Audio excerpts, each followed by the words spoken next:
பயப்படுகிற காரியம் எது அப்படின்னு சொல்லி பார்த்து அந்த சத்துருவை மேற்கொள்வதற்கு நாம என்ன செய்யணுங்கிறத நாம யோசிச்சு பார்க்கணும். அப்பதான் நான் என்ன செய்யணும், என்னுடைய முழங்கால்களை நான் முடக்கினால் மட்டுமே சத்ருவானவன் தோற்று போக முடியும். அதே சமயத்துல நான் விசுவாச வார்த்தைகளை என் வாயிலிருந்து அறிக்கையிட்டால் மட்டுமே சத்ருவானவன் ஓடி போவான். அவனுடைய தந்திரங்கள் வித்தியாசமா இருக்கும். மற்றவங்க மேல ஒரு கசப்பான எண்ணங்களை அவன் உருவாக்குவான். அவனை நானு அந்த அளவுக்கு விட மாட்டேன். யார் மேலும் நான் கசப்போடு கூட இருக்க மாட்டேன். எல்லாரையும் நான் மன்னிக்க வேண்டிய விஷயத்துல மன்னிச்சிருவேன்.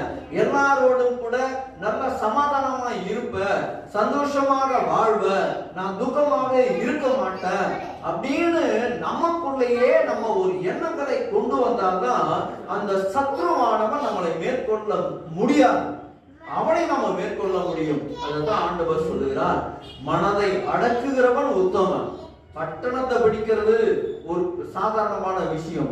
ஆனால் ஒரு மனிதன் ஒரு மனதை அடக்க வேண்டுமானால் அது கடினமான காரியம். அந்த காரியத்தை செய்ய வேண்டுமானால் நீ அதற்கான போர் ஆயுதங்கள் உன்னிடத்திலே எப்போதும் இருக்க வேண்டும்.